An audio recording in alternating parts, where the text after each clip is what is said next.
আমার প্রিয় ভক্তগণ, দুনিয়া ব্লগস ভিডিওতে আপনাদের সবাইকে স্বাগতম। আছেন ভালো সকলে? একটা কথা বানিয়েছি, শুনুন কেমন লাগে। কৃষকদের নিয়ে, কৃষকদের মুখে ভরা হাসি কিন্তু পদে বাস। কবিতাটা হলো কি, মুখে ভরা কৃষকের হাসি,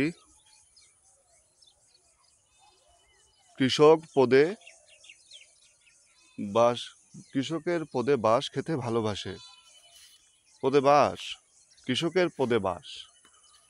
বাস বলতে এমন বাস যে বাস চোখে দেখা যায় না, ইনভিজিবল।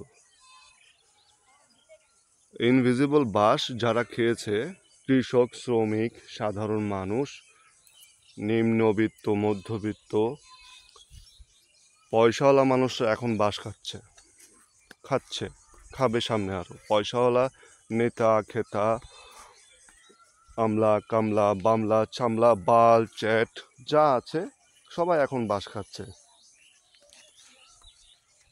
সরকারি শ্বশুর বাড়ির গরম গরম খাবার খাচ্ছে। কেউ আরামে আছে, কেউ কষ্টে আছে সরকারি শ্বশুর বাড়িতে।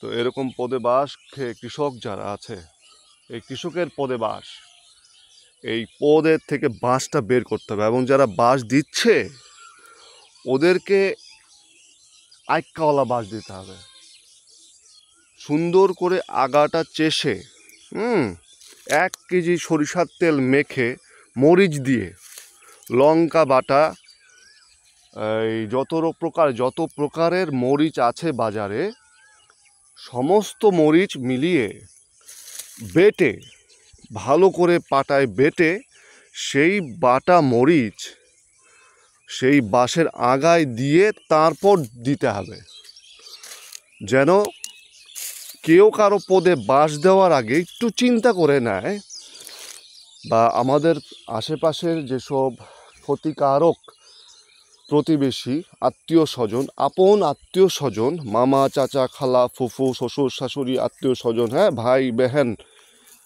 হ্যাঁ যত প্রকারের আত্মীয় আছে, যারা অন্যের হক মেরে নিজের পদ গরম করে, নিজের পকেট ভরে, কথায় কথায় সুবিধা, অনেক প্রকারের সুবিধা নিতে চায়, সামান্য একটু অসহায় সুযোগ পেলেই এক প্রতিবেশী আরেক প্রতিবেশীর উপর ঝাঁপিয়ে পড়ে। যেখান থেকে সুযোগ পাওয়া গেছে, এখান থেকে লক্ষ লক্ষ কোটি কোটি টাকা ইনকাম করা যাবে এবং তাকে তার উপরে স্টিম রুলার চালানো হবে, বাস দিয়ে দিয়ে তার সবাইকে শেষ করে ফেলবে। তো এরকম চিন্তাভাবনার লোক যারা আছে আমাদের সমাজে, আমাদের আত্মীয় স্বজনের ভিতরে, তাদের এবার বাস খাওয়ার পালা।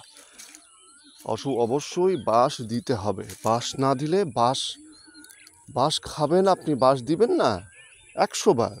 বাস খেলে বাস দিতে হবে, না হলে তো আপনি মানুষই না, আপনি তো মানুষের পয়দা না আপনি, ওকে না? তাহলে বাস যেটা বললাম সেভাবে বাস দেওয়া শিখুন এবং বাস দিন। বাস খেয়েছেন বহুকাল, এবার বাস দিবেন।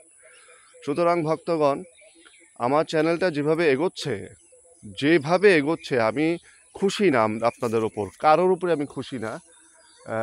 সাবস্ক্রাইবাররা কি সব বুঝলাম না আমি ঠিক, আসলে আমি টু মাচ আপসেট এবং too much angry with that poor peoples, my poor subscribers, where they gone, where are they? তো সকল প্রকার সাবস্ক্রাইবারদের বলবো, সকল দেশের এবং বিদেশে কি আমার ভিডিও মানুষ দেখে না? গোটা আরব আমিরাতে এত এত এত আরব আমিরাতের গোটা দেশগুলো, ইউরোপের দেশগুলো, বাংলাদেশ, ভারত, নেপাল, ভুটান, শ্রীলঙ্কা, ভাই নিশ্চয়ই কারো না কারো ভিডিও আমরা দেখি, আমরা প্রত্যেকের ভিডিও দেখি, কিন্তু আমার ভিডিওতে লাইক হয়, সামান্যতম লাইক হয়, কিন্তু সাবস্ক্রাইবার হচ্ছে না। প্লিজ আমার চ্যানেলে সাবস্ক্রাইবার আমি চাই। আমি পয়সা দিয়ে সাবস্ক্রাইবার কিনবো কেন? ভিডিও বানাচ্ছি কষ্ট করে, যেটা সামনে পাচ্ছি তাই দেখাচ্ছে। এই যে এখন আছে আমার আমার ওখের খেতে, এই যে নতুন চারা গজাচ্ছে, দেখেছেন? নতুন চারা, আগে এগুলা কাটা হয়ে গেছে, এখন নতুন করে গজাচ্ছে। প্রোটেকশনের কাজ চলবে। দোয়া চাই, আশীর্বাদ চাই, ভালোবাসা চাই। আপনাদেরকেও ভালোবাসা দিব, নাহলে পদে বাস দিয়ে দিব। যে কোনো একটা, হয় ভালোবাসা দিব নাহলে পদে বাস দিব। কোনটা চান বলুন? পদে বাস না দোয়া? যদি পদে বাস চান তাহলে সেভাবেই প্রিপারেশন নিব, আর যদি ভালোবাসা চান তো সেটার তো কোনো কমতি নেই আমার কাছে। অফুরন্ত ভালোবাসা আমার কাছে। আমি ভালোবাসতে চাই মানুষকে, ভালোবাসা দিতে চাই, ভালোবাসা পেতে চাই। তো যদি আমার ভালোবাসা চান তাহলে দয়া করে মেহেরবানি করে, আমি ভালোভাবে বললাম, সুন্দরভাবে বললাম, একটু ভক্তি করে বললাম, আমার সাথে থাকুন, আমার পেজের পাশে থাকুন। পেজটাকে সামনের দিকে যত দ্রুত সম্ভব এটাকে আরও সচল করুন। সুন্দর একটি বিকেল, সূর্য ডুবে যাবে এখন। ভালো থাকবেন সবাই, নিরাপদে থাকবেন। আল্লাহ হাফেজ।